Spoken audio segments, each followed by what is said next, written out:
Thank you for tuning in to Macroview Television, and welcome to a brand new edition of Taiwan Outlook, the program that presents the different faces and lets you hear the different voices on Taiwan. I'm your host, Wu Ruiguo. For most people, going green means a greener lifestyle with more emphasis on environmental protection. On today's program, we're delighted to have a conversation with Mr. Christopher Terence Wood, who's the British representative to Taiwan, to talk about a very interesting campaign they have regarding going green, and green is great. Welcome to our program, Chris. Thank you, Raymond. It's my great pleasure to be here and to talk about our Green is Great campaign. Okay. And Chris, can we start off by, asking you to tell us a little more about yourself? Where were you before coming to Taiwan 3.5 years ago?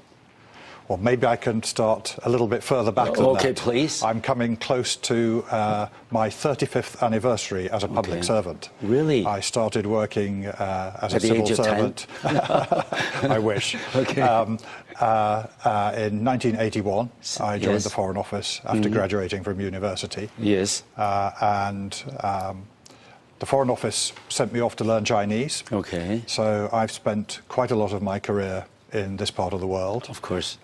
In Hong Kong, Guangzhou, Beijing, and now Taiwan for the last 3.5 years. All right.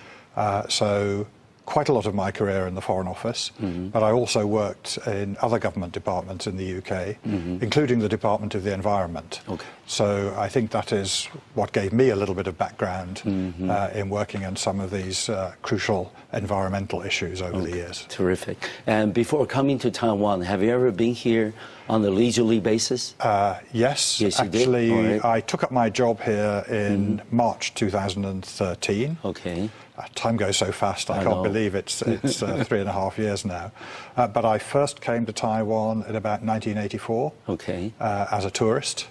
I was based in Hong Kong at that time, and of course it's a nearby place to come and visit. So that was my first visit. I came back again as a tourist in around 2006 to visit a former colleague of mine who we had worked together in Guangzhou. Terrific. And she was working here at that time for the British Council. How has the impression of the island changed over the years? The abiding memory I have of my first visit 30 years ago was the masses of motor scooters on the streets and not many cars in the 1980s. So trying to cross the road was quite a dangerous business as these waves of motorcycles came down the street. But Taiwan we still has come have along. some. Yeah, yes. absolutely. Yes. But now many more cars, of course. Of course. And I think I have to say my experience in Taipei, more discipline in the traffic now than I remember from 30 years ago. Good. I'm glad that we are making progress in the right direction. And by the way, Chris, you once said that Taiwanese hospitality, kindness, and love are the qualities that separate Taiwan from the rest of the world. Can you sort of elaborate on that particular impression? Sure. I think for anyone coming to visit Taiwan, what people really notice, what I notice, what my colleagues notice, what our visitors from the UK notice, is the great welcoming attitude that the Taiwanese people have. Okay. A great warmth and friendliness towards foreigners, a willingness to be open and helpful. Of course. If as a foreigner you stand on the street corner looking lost, it only takes a few seconds before someone will approach you and offer to help, offer to point you in the right direction. And I really appreciate that. It makes living in Taiwan a very nice place to be. Okay. And during the last 3.5 years while you were in Taiwan as the British representative, what were some of the experiences that you had, whether it's you or your family, that really touched you, move you about the, Taiwanese people, about the total overall environment? I think there's there are so many things. As I said, Taiwan is Taiwanese people are so open and friendly.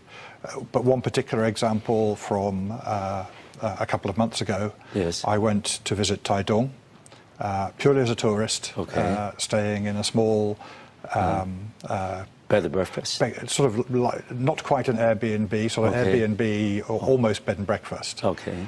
and not entirely easy to find, and not on a main road with taxis going past. No. So the owner was just so helpful and friendly, and at the end of my stay,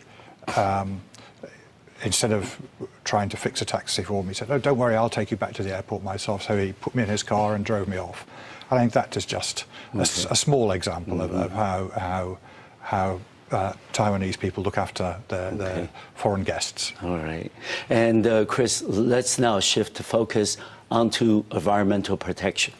Even though this has been publicized for many, many years, but a lot of people still have an ongoing debate about whether climate change is real. Some people think it's a fiction made up by the media, by a certain segment of the public.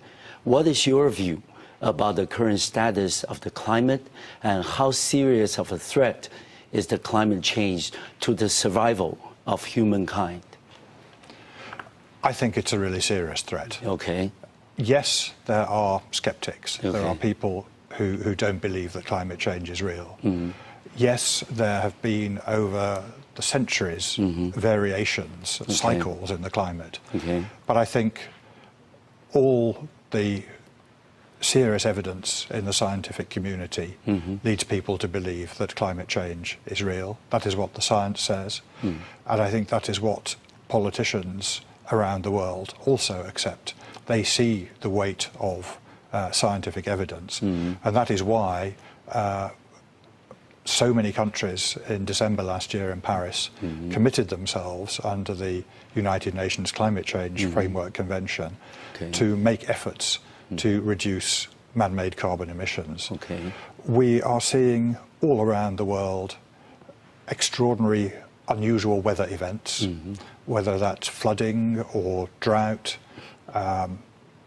Those are examples of what is happening in climate change. The scientific evidence shows that the last decade had the hottest average global land temperature since records began. Okay. 0.8 degrees hotter than normal on average. Of course. But actually what we're seeing is much hotter temperatures than that in many places of the world, including Taiwan. Including right now in Taiwan. This is quite a hot time of year. And Taiwan is breaking temperature records too. Exactly. We are seeing a rise in global sea levels around the world. We're seeing the melting of the ice around the world, the polar ice cap. There is less summer sea ice around Greenland and the Arctic than has ever been seen. We're seeing melting ice in the Antarctic too. We're seeing in mountains glaciers melting. Okay. So I think that actually if you look at the evidence, you look at the science, you look at the records, there can really be no doubt that we are seeing climate change. All right. But Chris, you've been in Taiwan, 3.5 years. You probably noticed that for the average person in Taiwan, they probably know that the climate is changing. It's different from what they remember when they were little. But if, for most people here, probably it's still more difficult for them to really comprehend that the climate around them is changing. And even if they realize that the climate is changing, people are going to say, we're a small, tiny island, and we only have 23 million people. What can we do, to help reverse this course, or try to, put a stop to it, in terms of, climate change? I understand that people may think that way, but if everyone thinks it's someone else's problem, nobody does anything. Exactly. And actually this is a problem which affects everybody. So everybody has a role to play, everybody has a part to play. And as you rightly say, we can all see that things have changed over our lifetimes. That starts to affect the weather, which has impact on agriculture. Exactly. It starts to impact on our coastal areas as the sea rises. So we all face this challenge, and everybody can play a part. Yes, Taiwan only has 23 million people, but actually in terms of its carbon emissions, Taiwan is in the top 20 in the world. With, I think, 250 million tons of carbon emissions in 2015, if I remember my figures correct. Right. But what's more important is actually the amount per person, per capita. Yes. Taiwan's most recent figures were around about 11 million tons per person per year. And that puts Taiwan really quite high up the global list. By comparison, the figures in the European Union were around 6.7 million, so almost double in Taiwan. Yes. The UK in 2015 was 6.3, and for the European Union and the UK, our figures are going down because of the efforts that we have been making already for the last 10 or 15 years. So if you look at it in those terms, I think we can see that Taiwan does have a little bit of a hill to climb in tackling this issue, but we can't pretend this is somebody else's problem. Okay. Everybody has a role to play. Of course. And finally, before we end this part of the program, Chris, do you think that the people's attitude is changing? They are now come to realize that climate change is real and they can do something about it. I think that is right. I think that's right across the world. I think it's true also here in Taiwan. And I think people really start to recognize that this is not just an issue for now, but it's an issue for the future. Many generations. If we don't take action now to try and control what we can control, what changes we can make, this leaves the world in a much worse place for our children and our children's children. Exactly. All right. Chris, let's talk a little bit about that campaign, which is Green is Great. Tell us a little bit about that campaign itself. Perhaps, if I may, I could first set the context for GREAT as a series of campaigns. This is something we started around the time of the London Olympics 4 years ago, originally. And it uses a pun in English, using great from Great Britain. And we have applied that to a whole range of different activities to promote the UK and our interests. So something is great. So fashion is great, music is great, movies, culture is great, movies, cinema is great. Yes. And we have in Taiwan run a series of campaigns over the last couple of years on food is great to promote British food and drink. Fashion is great to promote British fashion, the design industry. Yes. Technology is great to promote our interests in science and technology. And now we have moved on to a campaign, Green is Great. This picks up work we have been doing over the last couple of years already in Taiwan, and that is really to promote collaboration around environmental and sustainable technologies, and to promote the concept that more green living, more sustainable living is a positive thing. So we have a whole series of activities in this period. All right. Can you give us some example of some of the major events that you have planned under the campaign? And who are the targeted audience for these events, please? The main target audience is Taiwanese business and Taiwanese government agencies, because the government are those who make the policies that make things happen in these areas. But we also want to reach out to the public as well, and to help foster a greater understanding of the challenges of climate change and of environmental sustainability. So in May we brought a delegation of British businesses who are involved in the wind industry, offshore wind in particular. 15 British businesses came for a series of events in Taiwan. The Vice Minister of Economic Affairs joined us for some of those events. We had 180 or so Taiwanese business people and policymakers engaged in seminars and other things. And I think we are seeing out of that, certainly already a couple of those British businesses are likely to set up partnership arrangements here in Taiwan to help grow their businesses here. And certainly others will be coming back to Taiwan to pursue what they see as good opportunities to work together. Offshore wind is a particularly fruitful area of renewable energy for Taiwan, I think. We followed that up with a lot of media activity, radio, television, and print and social media, every possible way to help spread our messages. We'll be following that up in September when Taiwan will be taking mainly government, central and local government officials to the UK to pursue further discussions around offshore wind, because we see this as a major area for collaboration. We will be bringing other UK businesses and researchers to Taiwan over the next few months. We will have a research delegation around the technology of carbon capture and storage, which perhaps we can talk about a little later in the program. Yes. We will be bringing a delegation around the nuclear industry, in particular the decommissioning of nuclear power plants, because that is the Taiwanese government's declared policy, and we have good experience in the UK in that sector, so we believe we can help Taiwan in this very challenging and difficult process. And also later in the year, in around November, we will be bringing a delegation of British businesses to Taiwan from the railway sector, but particularly to focus on sustainable technologies in the railway sector.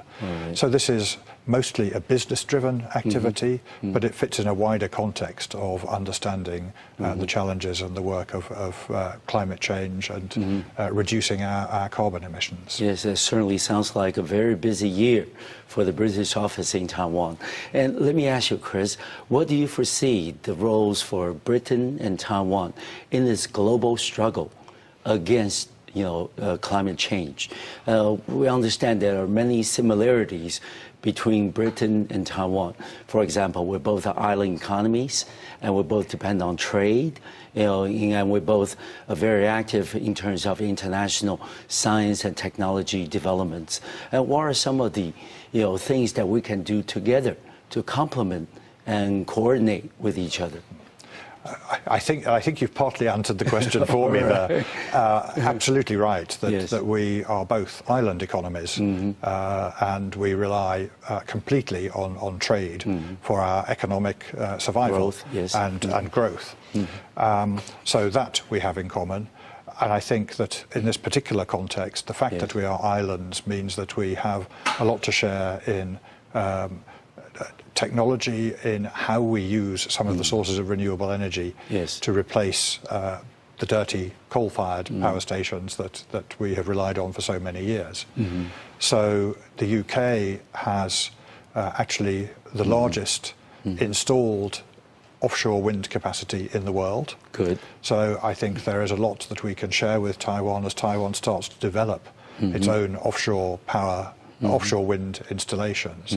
This is very necessary for Taiwan, both for the reasons of dealing with climate change and reducing our carbon emissions that we've talked about, but also because of the government's declared policy here to denuclearize. Of course. So you have to find other technologies to fit and to fill that gap. And offshore wind, it seems to us in the UK, is a real reliable, but a very suitable technology for Taiwan, particularly down the west coast.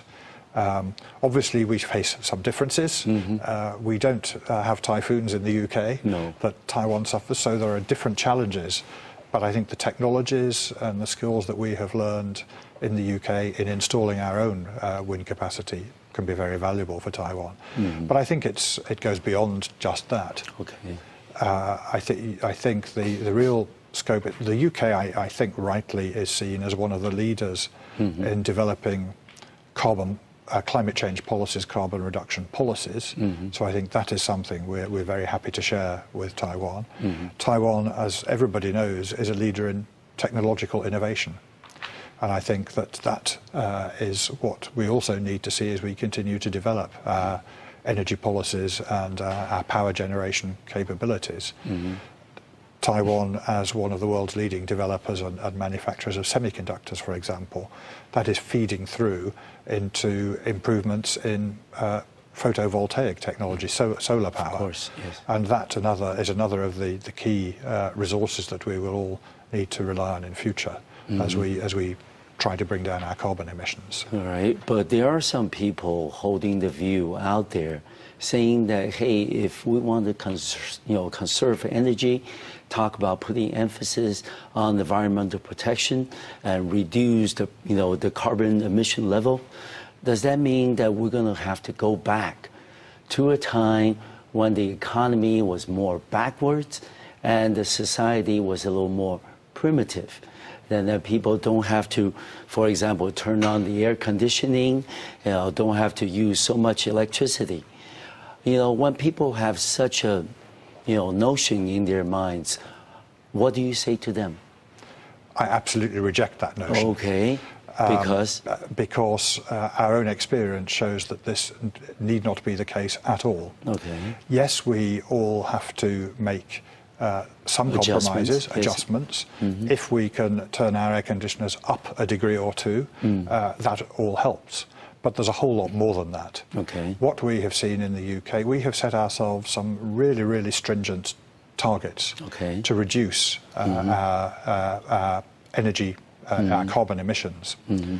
We have set ourselves in law targets to reduce by the year 2050 our carbon emissions to 80% below their 1990 levels.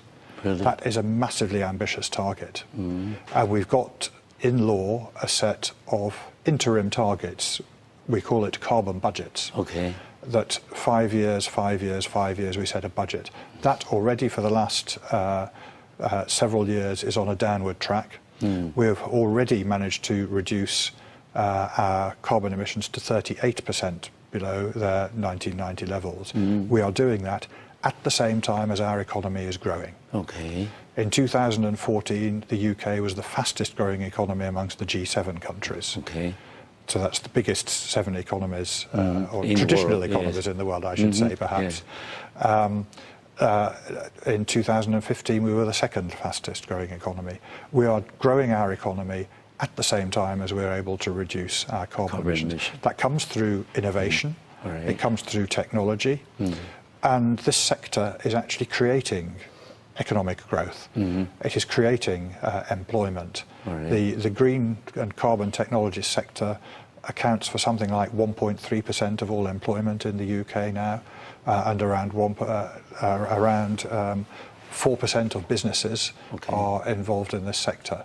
So you don't go back when you're trying to develop. This is innovation. Innovation drives economic growth. Innovation means we can do things in a smarter and cleverer way than we've been able to in the past. All right. And in a way, Chris, we're already seeing a low carbon economy taking place in the UK.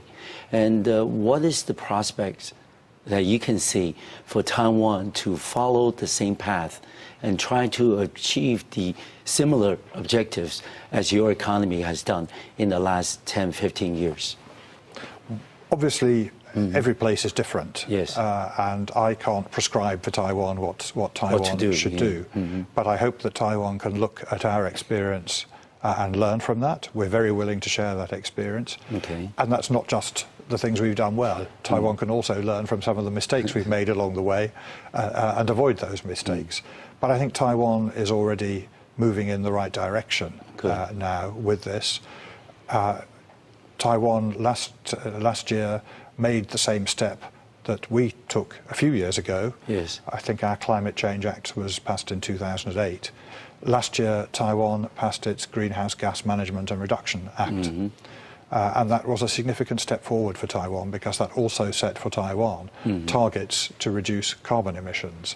So I think the government recognises that, recognised the need for that. I think that has public support. Yes. It took a long time for Taiwan to get to that position. Of course. There are a lot of different interests in this. Industry has different perspectives from environmental groups and so on. And even within a government, different departments may have different interests. But I think it's a really positive step that Taiwan took to adopt that act and to set itself targets. The trick now, of course, is actually to start delivering those targets. Exactly, yes. When you were talking about the Green is Great campaign, let me ask you, the campaign has been going on throughout most parts of 2016. What has been the reaction from the Taiwanese business community so far? Do they think this is something very attractive, many opportunities to be explored?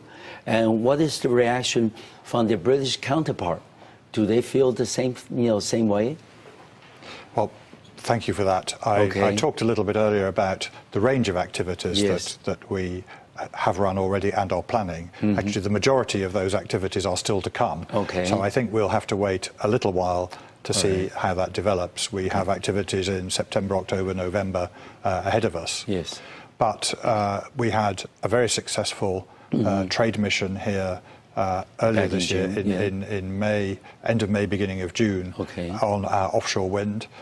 While this is an area we've been exploring with Taiwan for a few years already, this was the biggest set of British businesses that had ever come in one group to Taiwan. And we had a very good reaction from our Taiwanese counterparts. I think that Taiwanese businesses and government recognise the strengths in our experience in this sector. We don't make in the UK the big windmills, the big blades on the turbines ourselves, but we make a lot of the technology that goes around that, the measuring technology, the monitoring mechanisms, and so on. We have huge expertise in the planning around it. If you're going to stick a turbine in the middle of the sea, that has consequences. You need to understand the consequences on the environment around it. You need to have appropriate shipping facilities to get the bits of the turbine into place and so on. So this is actually not a simple sector, but it's quite a broad and wide-ranging sector to make things work. And I think that our breadth of experience through designers and planners, through to some of the technology that goes with these things, through finance specialists. Somebody has to find the money and make these things work. So I think that shows the broad spread of British experience. And I think that we got a very positive reception from our Taiwanese partners. We are already seeing follow-up between British and Taiwanese companies. So I think this has some good prospects ahead. And I hope that we will see more through the other activities that we're planning for later in the year.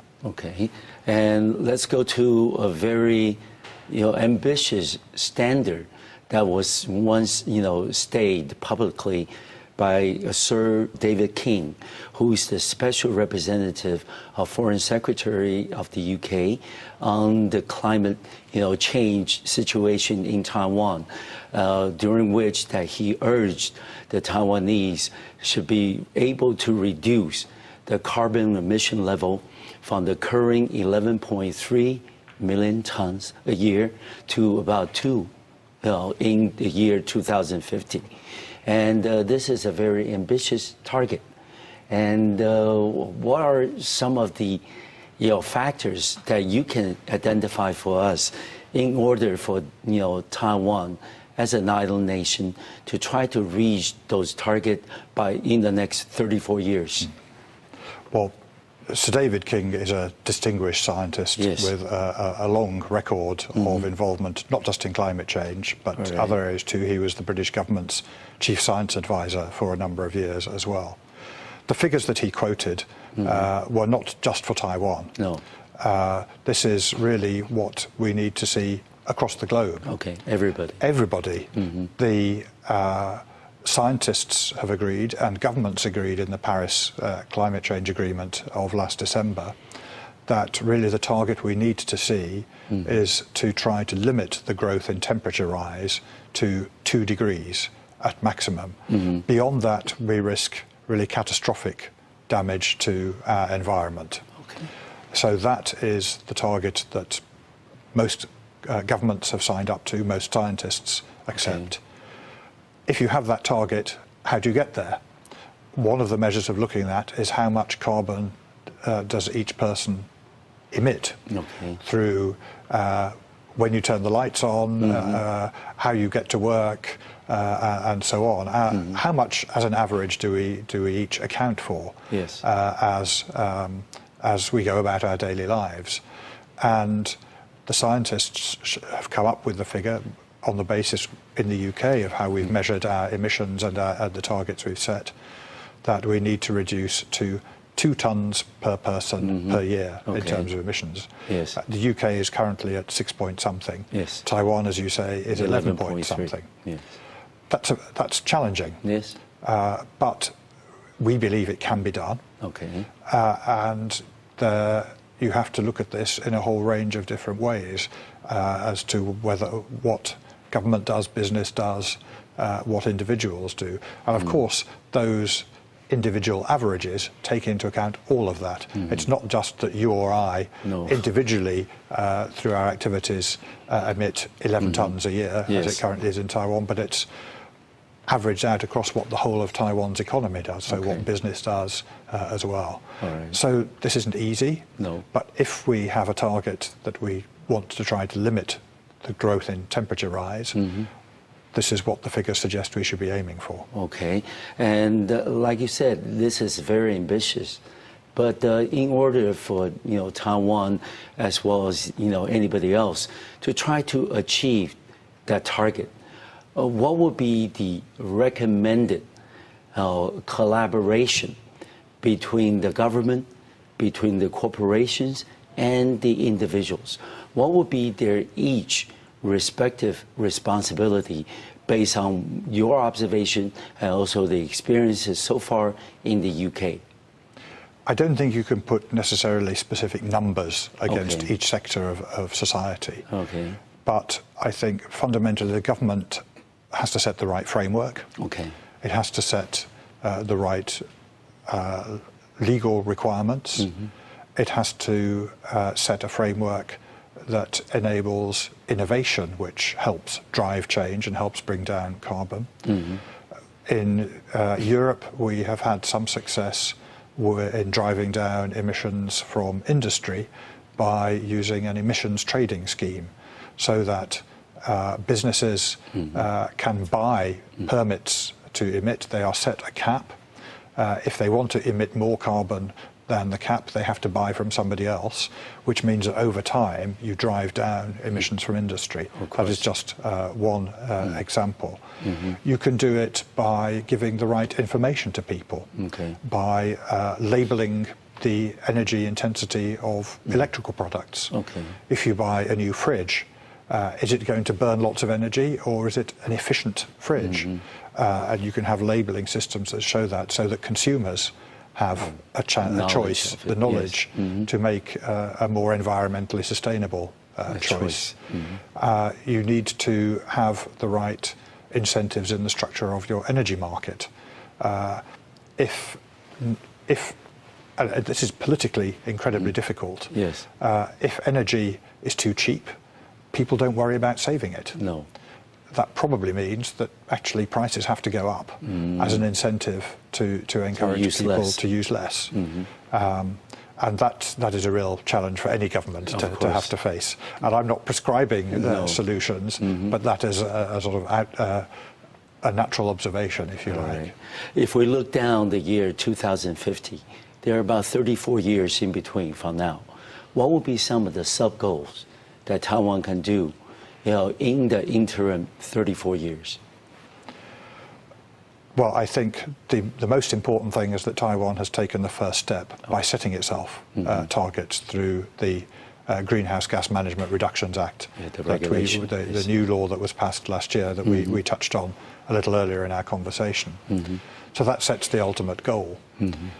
I think the UK approach has been to set interim goals that you actually try to achieve year by year, or over a 5-year period is what we have done in our law.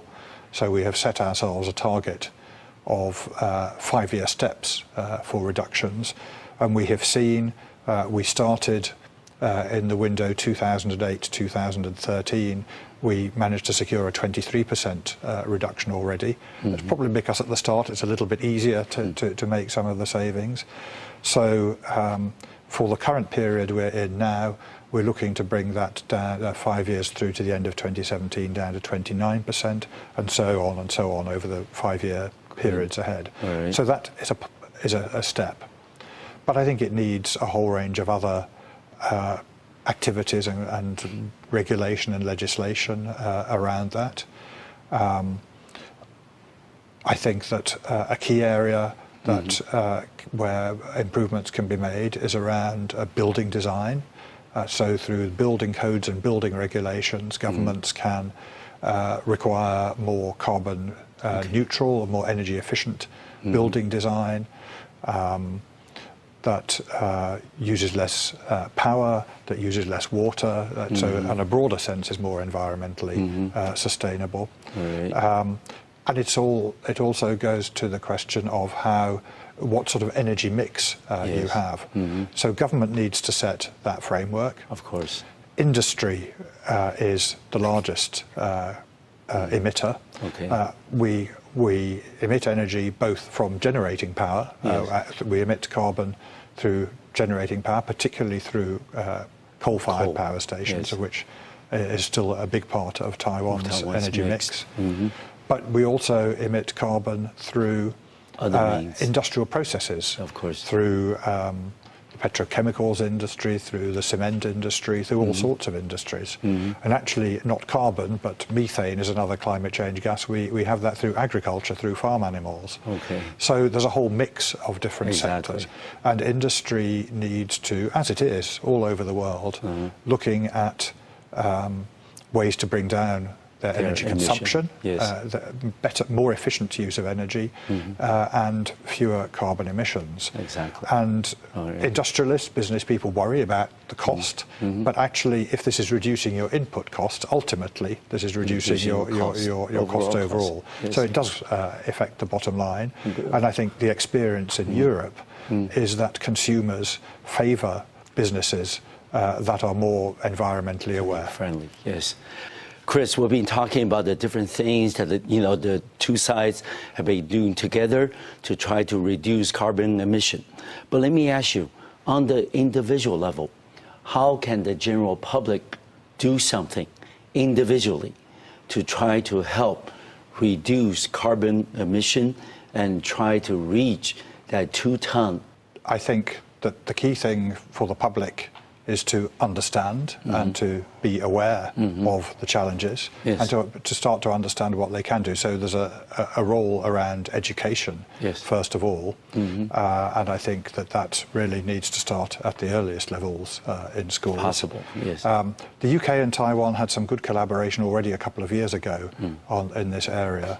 We developed in the UK a tool, an online tool, quite easy for people to use, that we called our 2050 carbon calculator. 2050 because that is the sort of target year that we've set. Yes.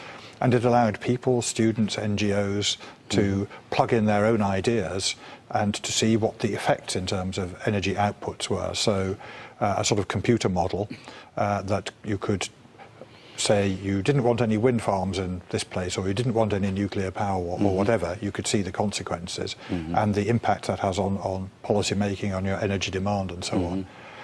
We developed that in the UK, but then we worked with Taiwan to develop a localized version of that for Taiwan, and Taiwan was the 4th place in the world where we did this. Good. So I think that helps towards education. I think that as people understand the challenges, I think they need to support the sometimes difficult choices that governments have to make. Yes. The role of governments quite often is to lead. Yes. And the Taiwanese government has taken a position of setting targets and now needs to deliver those. This is not going to be easy. No. It will impact on business, it will impact on consumers. Okay. But I think public support for the steps that are going to be taken is really quite important. But then as individuals, we can all make small steps. Okay. If we decide to walk a distance rather than driving a short way, if we can remember to turn off all the lights when we leave a room, if we can turn our air conditioning up a degree or two. Okay. All of these little things, but they all contribute to reducing energy demand and to reducing carbon emissions. So there are things that we can do, choices that we make in terms of products that we buy more energy efficient products. Of course. And so on. Try to keep using things longer, less consumer disposable society, I think. Okay. All these sorts of things. All right. A concept that we discussed earlier in the program, Chris, was the so-called carbon capture and storage. Can you tell us a little bit about what that is? Because I think for most people, including myself, don't really know what that concept is. Please. It is as part of this process, our efforts to tackle climate change, we need to find all sorts of technological solutions. We can use better, more green sources of energy like solar and like wind power and hydroelectric power. But where we are still needing to generate energy through processes that create carbon emissions or have industrial processes that create carbon emissions, what ways can we reduce those carbon emissions, or how can we capture those? And what carbon capture and storage is about is really trying to find technological solutions to capture in some way, so literally to capture, to get it into a container of some sort, the carbon emissions that come from these processes, and then find ways of storing it, or of using it in some other way. Carbon capture and storage perhaps means finding ways to put it in holes in the ground or large containers. But in some ways it can be used. Perhaps it can be used in extracting oil from those more difficult places. You put some carbon in, it forces the oil out. That's carbon capture and utilization in a way. This is still... We've been doing this in small ways for many years already. Businesses have been doing it, industry's been doing it, but we need to get better at it and do it in a more comprehensive way. And I think at the moment the position we're in is that there is quite a lot of technology development going on, some of that right here in Taiwan. And I think we are probably not yet at the point where we are seeing developments where this can be used in a big industrial way, but I think over the next 15 years, so let's say by 2030 or so, then I think there is a real prospect as the science develops, as the technology develops, that this technology is something that can make a real difference to how we reduce our carbon emissions. And so far the biggest obstacle in terms of utilizing this, scientific research results is basically being the sense of the cost itself, and also in terms of applying it across the board to the general areas that you have, specified. I think it's probably a mix of all of those things. I think there are certainly elements of cost around this because this is a new technology. I think there are challenges so far in trying to apply it on an industrial scale. I think it's been shown to work in small scale. I believe that, for example, one of the cement manufacturing facilities here in Taiwan has been using this in a small scale way in its own facilities. So it is testing, but this is a relatively young technology.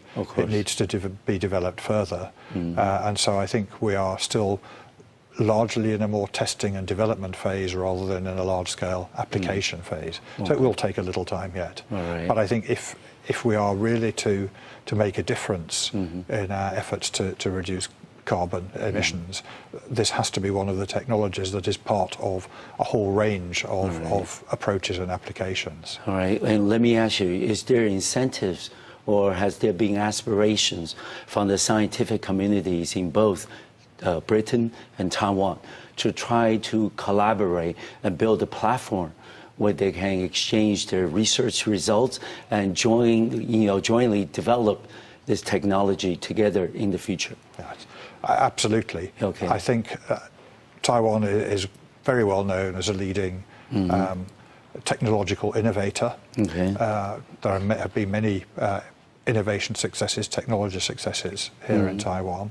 And I know that there is some good research into carbon capture and storage going on here in Taiwan. So as part of our Green is Great campaign, we're bringing a delegation through my small science and innovation team in our office to Taiwan in September, a delegation of British academics and researchers.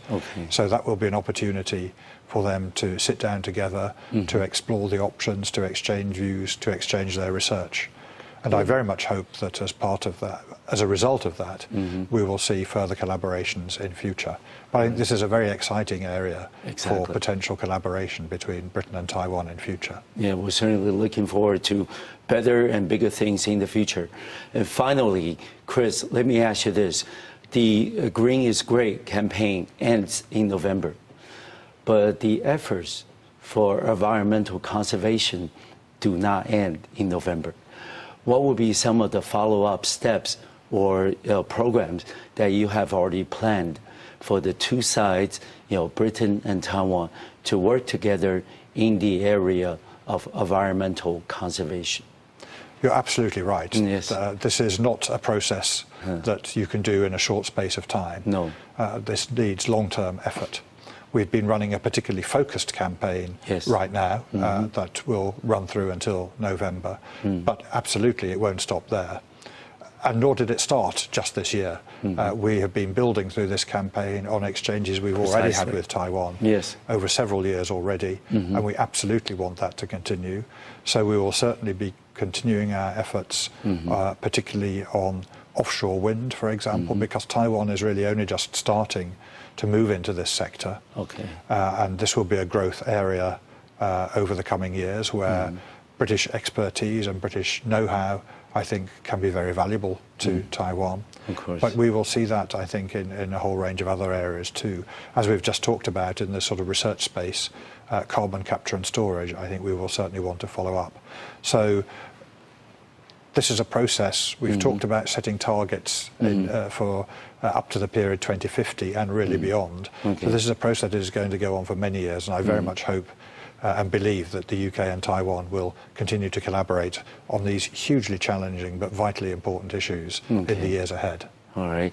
Thank you very much, Chris, for being a special guest at our program today. Certainly want to wish you all the best in your future personal and professional endeavors. Thank you very much, Chris. My pleasure. Thank you. All right. And thank you for watching our program today. I'll see you next time on MacroView Television. Thank you.